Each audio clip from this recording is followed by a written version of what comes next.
ओम अज्ञानतिमिरान्धस्य ज्ञानाञ्जनशलाकया चक्षुरुन्मीलितं येन तस्मै श्रीगुरुवे नमः। हरे कृष्णा। आज गीता श्रृंखला के 28वें सत्र में आप सभी भक्तों का हार्दिक स्वागत है।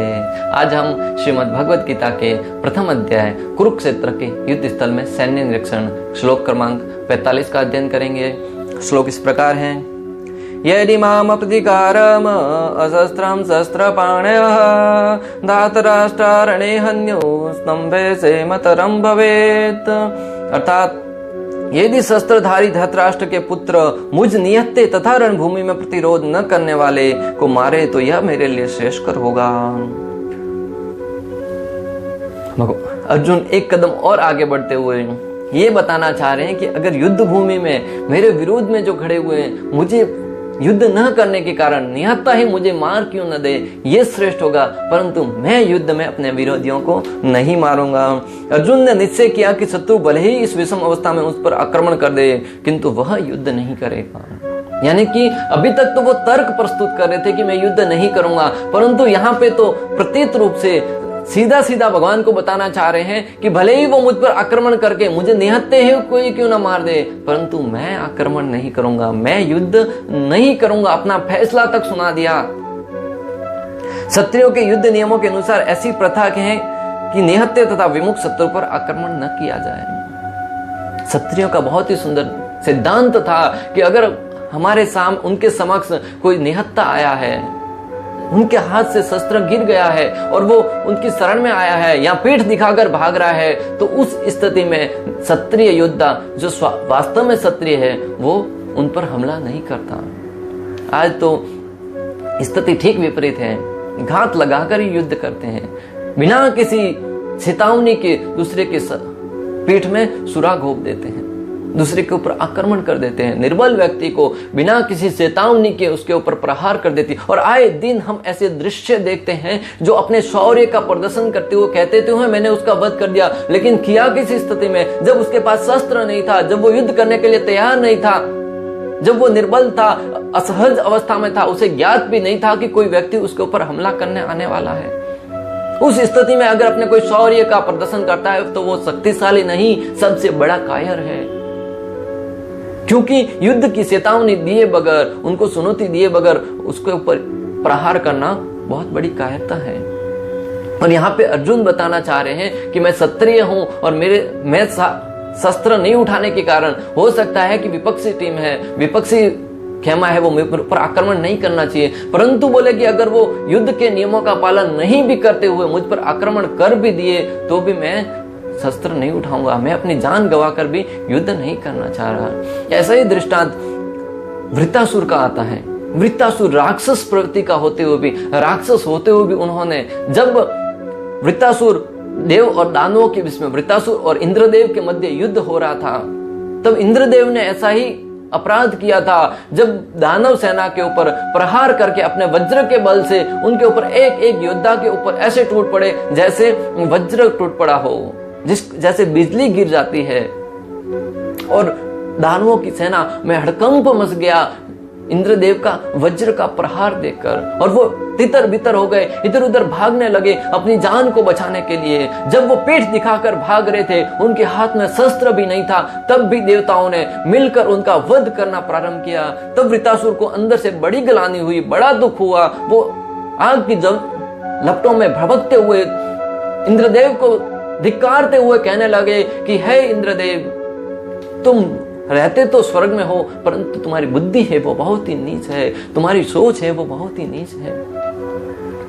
ऐसा ही वाक्य एक बार सरस्वती देवी ने भी इंद्रदेव से कहा था कि ऊंच निवासा नीच विचारा।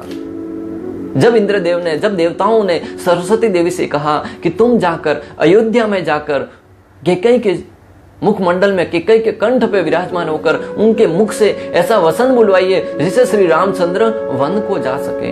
हालांकि देवताओं का प्रयोजन कुछ और था कि जब श्री रामचंद्र वनवास को जाएंगे तभी तो वहां पर रावण के साथ युद्ध करेंगे, लीला करेंगे और अधर्मिक का विनाश होगा, परंतु उनके मनोदृश्य को भापते हुए सरस्वती देवी ने कहा कि तुम रहते तो उस निवास में, रहते तो स्वर्ग में हो, लेकिन तुम्हारी बुद्धि है वो मनुष्य से भी गई गुजरी है। क्योंकि अयोध्या में चारों तरफ बहुत ही उत्कृष्ट वातावरण था। एक व्यक्ति दूसरे व्यक्ति के साथ बड़े प्रेम से रह रहा था, किसी के प्रति कपट नहीं था, सल नहीं था। और उस स्थिति को देखकर सरस्वती देवी ने देखा कि इंद्रदेव के मन में, जब अयोध्यावासी जो साधारण मानव है, सामान्य व्यक्ति है, उनके मन में ऐसा कपट नहीं है, और दूसरी तरफ देवताओं के मन में ऐसा कपट है। इस दृश्य को देखकर इंद्रदेव को उन्होंने थोड़ा सा धिक्कारा था। ठीक उसी प्रकार यहाँ पर भी वृत्तासुर ने इंद्रदेव को अनेक शब्दों के माध्यम से धिक्कारते हुए कहने लगे कि तुम इनके ऊपर, अबला निर्बलों के ऊपर अत्याचार कर रहे हो। अगर तुम्हारे अंदर सामर्थ्य है, शक्ति है, तो मेरा सामना कीजिएगा। और जब इंद्रदेव और वृत्तासुर का आमना सामने हुआ, भयंकर युद्ध चला। अच्छा, शास्त्रों में वर्णन आता है कि सैकड़ों हजारों साल तक वो युद्ध चला। और उस युद्ध में एक बार वृत्तासुर ने अपनी गदा से ऐसा प्रहार किया कि जो इंद्रदेव का ऐरावत हाथी था वो जमींदोज हो गया, धराशायी हो गया। और ऐसे प्रहार को देखकर इंद्रदेव हताश हो गए। मन में उनके अंदर युद्ध करने की इच्छा थी, वो भी जाने लगी। तो वृत्तासुर ने पुनः अपने एक भगवान का भक्त होने का परिचय देते हुए इंद्रदेव से कहने लगे कि अरे इंद्रदेव, तुम भगवान श्री विष्णु की शक्ति लेकर आए हो, उनका तुम पर सानिध्य है, तुम ऐसे हताश क्यों हो गए? आओ युद्ध करो, तुम्हारे पास वज्र है जो दधीचि ऋषि के अस्थियों से बना हुआ है, और उसके प्रहार से भला कौन बच सकता है? आओ युद्ध करो मेरे साथ। ऐसे अनेक प्रकार से विरोधी खेमे को भी, राक्षस होते हुए भी उनको प्रोत्साहन देने लगे। और इस प्रकार अनेक प्रोत्साहन देने के कारण इंद्रदेव पुनः उठकर खड़े हुए और उनके बीच में बड़ा घमासान युद्ध हुआ, और अंत में वृत्तासुर उनका वध कर दिया गया और इंद्रदेव की विजय हुई। तो यहाँ पे प्रश्न उठ सकता है कि वृत्तासुर राक्षस होते हुए इतने सद्गुण उनके अंदर से आए कहां से? तो शास्त्रों में वर्णन आता है कि जो वृत्तासुर थे वो पूर्व जन्म में चित्रकेतु महाराज थे, जो भी बड़े धर्मात्मा थे, बड़े भगवान श्री विष्णु के बड़े भक्त थे, और भगवान के नामों का यशोगान करते हुए घूमते थे, बड़े अच्छे से अपना राजपाट चलाते थे। एक दिन वो विचरण कर रहे थे वायु मार्ग से, और कैलाश पर्वत पर से होकर गुजर रहे थे। वहां पर भगवान भोलेनाथ को देखा, जो उनके बहुत ही अच्छे मित्र थे। भगवान भोलेनाथ वहां पर बैठकर ऋषि मुनियों के समक्ष कथा कर रहे थे, वो वैराग्य के ऊपर कथा कर रहे थे। चित्रकेतु महाराज ने देखा कि भगवान भोलेनाथ वैराग्य के बारे में कथा कर रहे हैं। वो उसके समक्ष बड़े बड़े सन्यासी बैठे हुए हैं, और वो कथा तो कर रहे वैराग्य के ऊपर, लेकिन स्वयं माता पार्वती को अपने गोद में बिठाकर कथा कर रहे हैं। तो उन्होंने हास परिहास में कह दिया कि हे भोलेनाथ, तुम कथा वैराग्यों के समक्ष कर रहे हो, लेकिन स्वयं उसका अपने जीवन में पालन तो नहीं कर रहे हो। स्वयं तो गोद में इस स्त्री को बिठाकर, अपनी भार्या को बिठाकर कथा कर रहे हो, भला जो सन्यासी हो किस प्रकार समझ पाएंगे? भगवान भोलेनाथ तो अंतर्यामी थे, उन्होंने चित्रकेतु महाराज के हास परिहास को मजाक में ले लिया, उसके ऊपर ध्यान नहीं दिया। परंतु देवी पार्वती क्रोधित हो गई। देवी पार्वती ने सोचा कि जो कथा सुनने के लिए आए हैं उन्हें कोई प्रॉब्लम नहीं है, जो कथा कर रहे हैं उन्हें कोई प्रॉब्लम नहीं है, जो कथा में बाजू में बैठा है उन्हें कोई प्रॉब्लम नहीं है, भला तुमको क्या प्रॉब्लम है? आज भी ऐसा होता है ना, श्री कृष्ण के बारे में अनेक प्रकार के लांछन लगाते लोग कि उन्होंने तो 16,108 शादियां करी, उनकी तो इतनी पटरानियां थी। आचार्यगण कहते हैं कि जिनके साथ शादी करी उनको कोई प्रॉब्लम नहीं, जिनके साथ शादी करी उनके माता पिता को कोई प्रॉब्लम नहीं, जिसने शादी की उनको कोई प्रॉब्लम नहीं। जब शादियां करी तब वहां पे लोग मौजूद थे, वहां के द्वारकावासी थे, वहां के लोग थे, उनको कोई प्रॉब्लम नहीं। फिर आज के लोगों को उनसे क्या प्रॉब्लम है? प्रॉब्लम ये नहीं कि श्री कृष्ण ने 16,108 शादियां की, प्रॉब्लम तो ये लोगों की बनी है कि उनकी एक भी नहीं है। तो वहां पे माता पार्वती को अत्यंत क्रोध आया, उन्होंने श्राप दे दिया कि तुम निवास तो कर रहे हो कैलाश पर्वत पर और बड़े भक्त कहते हो अपने आप को, लेकिन तुम्हारे विचार है वो बहुत ही शुद्र है, बहुत ही राक्षसी प्रवृत्ति के हैं। ऐसे विचार तो राक्षस के अंदर ही आ सकते हैं, इसलिए मैं तुम्हें श्राप देती हूं कि तुम जाकर राक्षस बन जाओ। चित्रकेतु महाराज ने माता पार्वती के श्राप को भी बड़ी प्रसन्नता के साथ स्वीकार किया, क्योंकि वो वैष्णव थे, वैष्णव को भी प्रतिकार नहीं करते, और वो भी माता पार्वती के साथ जो भी भगवान के महान भक्त है, भगवान भोलेनाथ की भार्या है।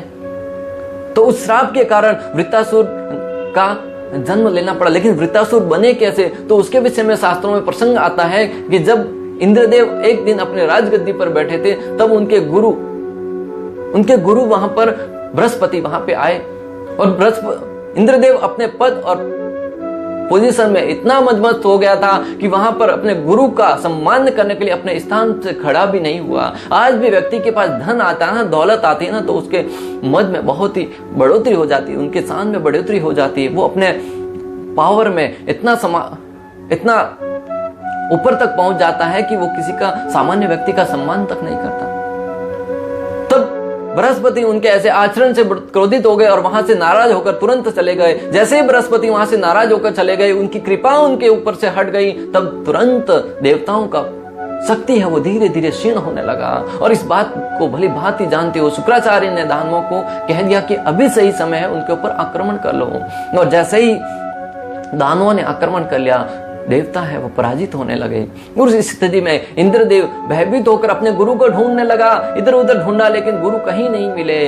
तब वो भागता हुआ ब्रह्मा जी के पास गया। ब्रह्मा जी ने उनको परामर्श दिया कि बृहस्पति तो अबे तुमको कृपा नहीं कर सकते, तुमसे रुष्ट हैं, परंतु इस स्थिति में तुम्हें कोई और ब्राह्मण को गुरु बनाकर उनसे यज्ञ करवाकर शक्ति प्राप्त करना होगा। और बोले कि आज के लिए उसके लिए उपयुक्त है विश्वरूप, जो कि त्वष्टा के पुत्र हैं, बहुत बड़े ब्राह्मण हैं। हालांकि उम्र में तुमसे छोटे हो सकते हैं, परंतु बड़े विद्वान हैं। यहाँ पे भी दूसरा प्रशिक्षण मिलता है कि उम्र से कोई व्यक्ति बड़ा या छोटा नहीं होता। अपने ज्ञान के बल पर, अपने आचरण के द्वारा व्यक्ति ऊंचा या छोटा माना गया है। हो सकता है कि व्यक्ति बहुत ही बड़ा हो, उम्र में बड़ा हो, लेकिन अगर उसके अंदर गुण ही नहीं हो, ज्ञान ही नहीं हो, तो क्या फायदा ऐसे बड़ी उम्र का। कहते तो बड़ा तो पत्थर भी होता है, परंतु वो दीवार बनाने में भी काम में नहीं आता है। उसको काट कर छोटा बनाकर बहुत ही शेप में रखकर फिर दीवार बनाई जाती है। तो वहां पर इंद्रदेव गए और विश्वरूप से प्रार्थना करने लगे कि तुम हमारे लिए कुल पुरोहित बनिए, हमारे लिए यज्ञ कीजिए। तब विश्वरूप ने सोचा कि इंद्र चाचा आए हैं, क्यों ना उनकी बात मान ली जाए। उन्होंने उनकी बात मान ली और यज्ञ करने लगे और इंद्र नारायण कवच का निर्माण करने लगे इंद्रदेव के लिए। विश्वरूप थे, उनके 3 मुख थे। उनके पिता थे वो देव कुल से थे, लेकिन उनकी माता है वो असुर कुल से थी। तो उन्होंने सोचा कि मैं चाचा के लिए तो यज्ञ कर रहा हूं, क्यों न साथ ही साथ अपने मामाओं के लिए भी कुछ आहुतियां दी जाए। तो वो मामाओं के लिए भी आहुति देने लगे। इंद्रदेव को इस बात का जब पता चला, बड़े क्रोधित हो गए। बड़े उतावले में पर उन्होंने तुरंत विश्वरूप का गर्दन धड़ से अलग कर दिया। भक्तों, यहाँ पे भी बहुत ही सुंदर शिक्षा मिलती है कि आवेश में आकर, उतावलेपन में आकर कोई भी निर्णय नहीं लेना चाहिए। जब आपके मन में कोई गलत कार्य करने की इच्छा हो ना, तब उसको भली भांति भांप लीजिए, थोड़ा विचार कीजिए, थोड़ा रुक जाइए। क्योंकि जब भी मन में कोई बुरा कार्य करने की इच्छा है, तब थोड़ा रुक कर उसके ऊपर विचार करिएगा। और जब अच्छा कार्य करने के विचार है तो तुरंत कर दीजिएगा, उसमें विलंब नहीं करना चाहिए। ऐसे ही दृष्टांत शास्त्रों में आते हैं कि जब रावण के मन में विचार आया था कि मैं स्वर्ग के लिए सीढ़ी बना देता, और उसके पास इतनी शक्ति भी थी कि वो स्वर्ग तक सीढ़ियां बना सकता था। उनके मन में विचार आया कि स्वर्ग के लिए सीढ़ियां बना दूं, परंतु दूसरे ही पल सोचा कि अभी तो बहुत वर्षों तक जीना है, अभी इतना जल्दी क्या है इस काम को करने में। तो उन्होंने इस विचार को ये कहकर रहने दिया कि आज करे सो काल कर, काल करे सो परसों, इतना जल्दी क्यों करना जब जीना है कई बरसों। और वो धरा, जो उनका इच्छा था वो धरा का धरा रह गया। आगे चलकर भगवान रामचंद्र ने उनका वध कर दिया। और दूसरा विचार उनके मन में आया, जैसे ही शूर्पणखा ने सुनाया कि देवी सीता बहुत ही सुंदर है, उनका बहुत ही बुरा विचार था, परंतु उसके ऊपर उन्होंने मनन नहीं किया। तुरंत उसके ऊपर एक्शन लेते हुए आज रात को सुना था, दूसरे दिन प्रातः काल ही इस कार्य को अंजाम देने के लिए निकल पड़े। और उसका अंजाम क्या हुआ?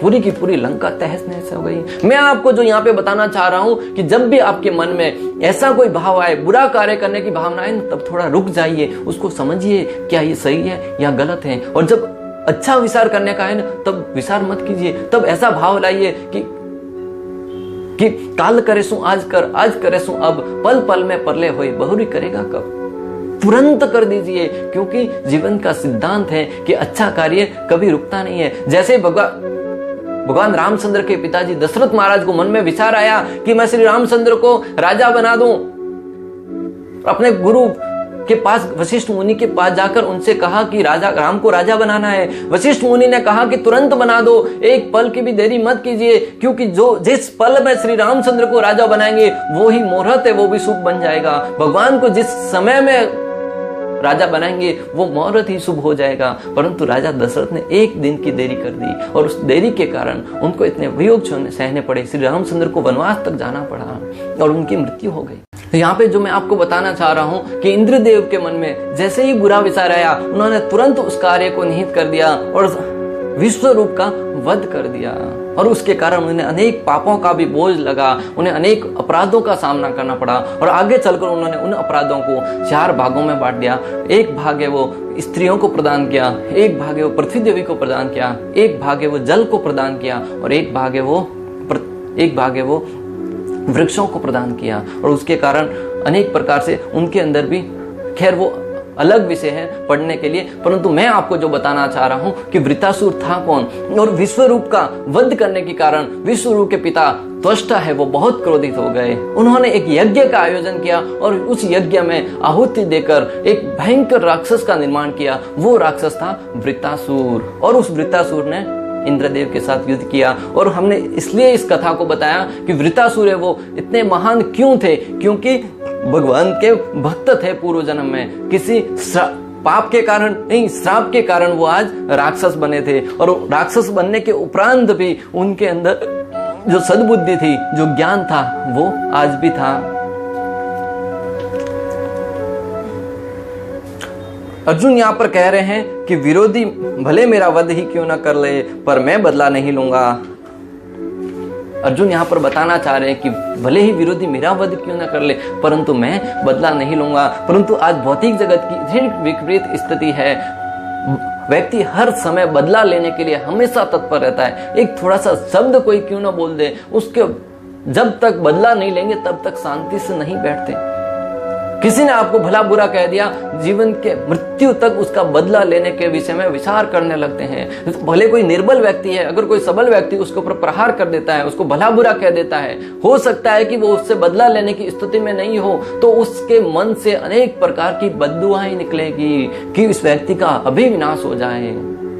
अर्जुन से शिक्षा लेनी चाहिए कि इतने महान भक्त थे, भक्त होने के कारण उनके अंदर बदला लेने की भावना नहीं थी कि वो भले ही विरोधी मुझे क्यों ना मार दे, परंतु मैं बदला नहीं लूंगा। जो क्षमा करने की भावना है वो बहुत बड़ी है भक्तों। जिसके अंदर भी क्षमा करने की भावना आ जाती है, भगवान श्री हरि उसके ऊपर तुरंत प्रसन्न हो जाते हैं। और जो बदला लेने की भावना से, ईर्ष्या से दूसरों को द्वेष करता है ना, कितनी ही भक्ति कर लो, कितनी ही साधना कर लो, कितनी ही माला जप कर लो, कभी भगवान प्रसन्न नहीं होने वाले। आज अनेक ऐसे व्यक्ति हैं जो दूसरों से बदला लेने की इच्छा से साधना करते हैं कि हम उनको श्राप देंगे। हो सकता है कि तुम्हें कुछ शक्तियां प्राप्त हो जाए, परंतु भगवान का प्रेम प्राप्त नहीं होगा। इसलिए दूसरों को क्षमा करने की भावना मन में रखकर भगवान से प्रेम करने का प्रयास करना चाहिए। आज सिनेमा घरों में भी हम देखते हैं कि वहां पे भी दिखाते हैं कि बदला लेने के बारे में अनेक प्रकार के दृष्टांत दिखाते हैं। आज के लोग जो युवा हैं वो सिनेमा में जो हीरो हीरोइन काम करते हैं, जो नाचने गाने वाले व्यक्ति हैं, उनको ही अपना आइडल मानते हैं। और वो व्यक्ति जब ऐसा दृष्टांत प्रस्तुत करते हैं बच्चों के समक्ष कि किसी भी हद तक जाकर सामने वाले व्यक्ति से बदला लेना, तो भला उनके मन में वही तो शिक्षा प्राप्त होगी।